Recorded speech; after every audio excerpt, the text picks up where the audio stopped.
Salut tout le monde. Alors, petite question. Vous vous êtes déjà demandé comment ça marche au juste la pilule?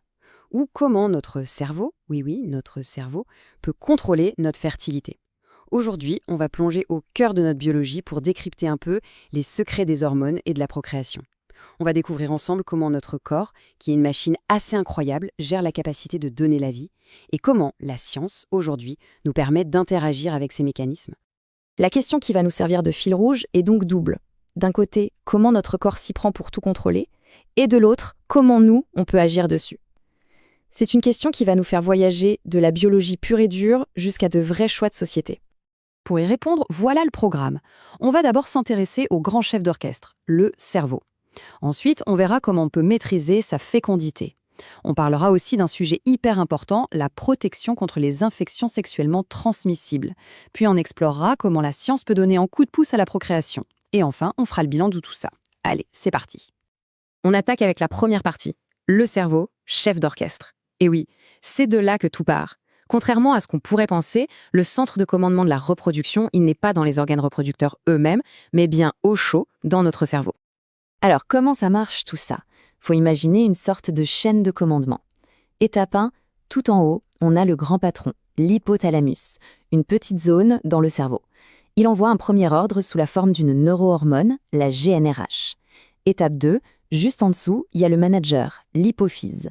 L'hypophyse reçoit l'ordre et le transmet en envoyant deux messagers dans le sang, les fameuses hormones LH et FSH. Étape 3, ces messagers voyagent jusqu'aux usines de production, les gonades, c'est-à-dire les ovaires chez la femme et les testicules chez l'homme. Étape 4, les usines reçoivent le message et se mettent au travail, elles produisent les hormones sexuelles. C'est une cascade super bien organisée. Juste pour être sûr qu'on parle tous de la même chose, un petit point vocabulaire. La GnRH, c'est l'ordre initial qui vient du cerveau. La LH et la FSH, ce sont les messagers qui vont porter cet ordre jusqu'aux organes reproducteurs. Retenez bien ces trois lettres, elles sont vraiment au cœur de tout ce qu'on va voir ensuite. Et regardez bien ce tableau.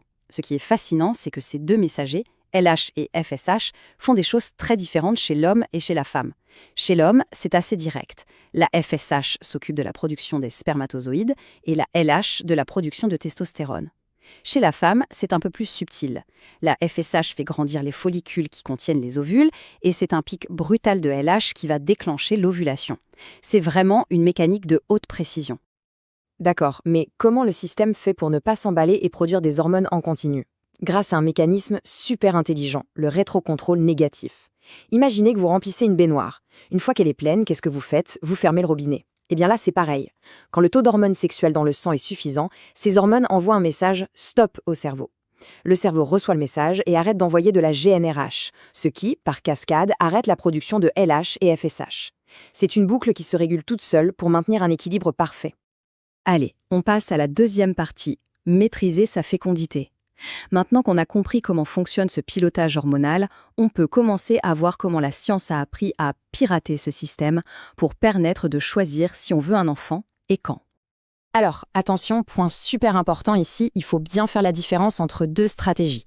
D'un côté, on a la contraception, son but c'est d'empêcher la fécondation, on agit avant que l'ovule et le spermatozoïde ne se rencontrent, et de l'autre côté, on a la contragestion qui, elle, intervient après une fécondation qui aurait pu avoir lieu pour empêcher le développement de l'embryon. Ce n'est pas la même chose et ça n'agit pas au même moment.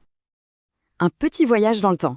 La pilule contraceptive, qui a complètement changé la vie de millions de personnes, n'a pas toujours été là.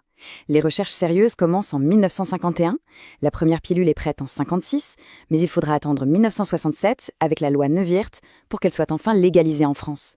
C'est une histoire scientifique, mais c'est aussi une immense histoire de société. Alors, comment ça marche la pilule, concrètement? En fait, elle contient des hormones de synthèse qui ressemblent beaucoup à celles que le corps produit naturellement. En les prenant chaque jour, on envoie en permanence au cerveau le fameux message « Stop, c'est bon, on a assez d'hormones ». Du coup, le cerveau, qui se fait leurrer, arrête de produire de la LH et de la FSH. Et surtout, sans le pic de LH, il n'y a pas d'ovulation. C'est un leurre hormonal qui met le cycle de fertilité sur pause. Et ce principe, on le retrouve aussi dans d'autres méthodes comme l'implant, le patch ou l'anneau vaginal. Troisième partie, on change un peu de sujet, mais c'est tout aussi fondamental. Parlons de la protection contre les IST. Avoir une sexualité, c'est aussi être responsable, pour soi-même et pour son ou sa partenaire. Bon, une IST, qu'est-ce que c'est? L'acronyme veut dire infection sexuellement transmissible.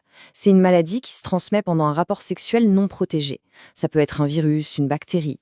Les plus connus sont le VIH, le virus qui peut causer le sida, ou les papillomavirus, les HVP, dont on va reparler, mais il en existe plein d'autres.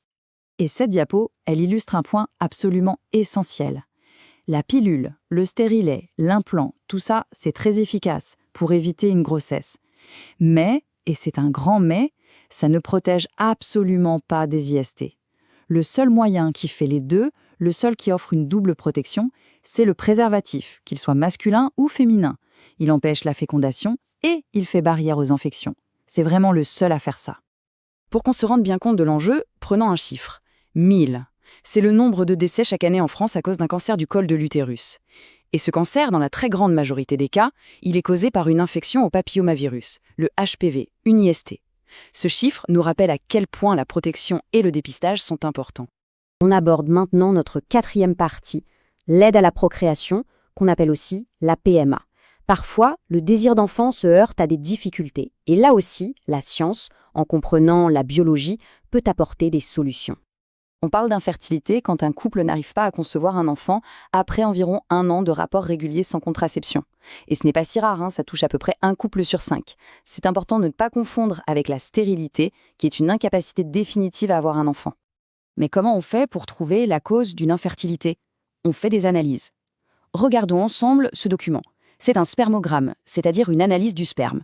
On compare les résultats de monsieur A avec les valeurs de référence. On voit tout de suite que la concentration de spermatozoïdes est très en dessous de la moyenne, 8 millions par millilitre contre 39. Pareil pour leur vitalité et leur mobilité. C'est cette analyse scientifique qui va permettre de poser un diagnostic. Face à ce type de situation, il existe des solutions, comme la technique XCSI. Comment ça marche? Étape 1, on stimule les ovaires de la femme pour obtenir plusieurs ovocytes. Étape 2, au laboratoire, on choisit un seul bon spermatozoïde, le plus vaillant. Étape 3, on l'injecte directement à l'intérieur de l'ovocyte avec une micropipette. Étape 4, une fois que l'embryon commence à se développer, on le transfère dans l'utérus de la mère. C'est une technique de pointe qui permet de contourner l'obstacle. Et nous voilà à la dernière ligne droite, le bilan et les questions pour l'avenir. C'est le moment de rassembler toutes les pièces du puzzle et de regarder un peu plus loin. Voilà une petite fiche pour tout avoir en tête. Les notions clés à retenir, le complexe hypothalamo-hypophysaire, notre centre de commande, le rétrocontrôle, ce système de régulation, et les applications qu'on a vues, contraception, IST et PMA. Le schéma à bien connaître, c'est cette boucle de régulation cerveau, gonade, cerveau. Et un petit conseil méthode, essayez toujours de faire le lien entre un mécanisme biologique, comme le cycle hormonal, et ses applications concrètes, comme la pilule. Cette phrase résume parfaitement l'idée principale. C'est parce qu'on comprend de mieux en mieux comment les hormones dialoguent entre elles qu'on est capable de fabriquer des molécules de synthèse qui vont imiter ce langage et agir comme des leurres, que ce soit pour bloquer le système ou au contraire pour le stimuler. Et on termine sur une question ouverte. La science nous donne des pouvoirs immenses. Par exemple, la possibilité de sélectionner des embryons pour soigner un grand frère malade, ce qu'on a appelé les bébés médicaments. Forcément, ça pose d'énormes questions d'éthique. La grande question qui reste et qui nous concerne tous, c'est comment on décide, tous ensemble, en tant que société, où on doit placer les limites à ne pas franchir. C'est une réflexion qui est loin d'être terminée. Merci beaucoup pour votre attention.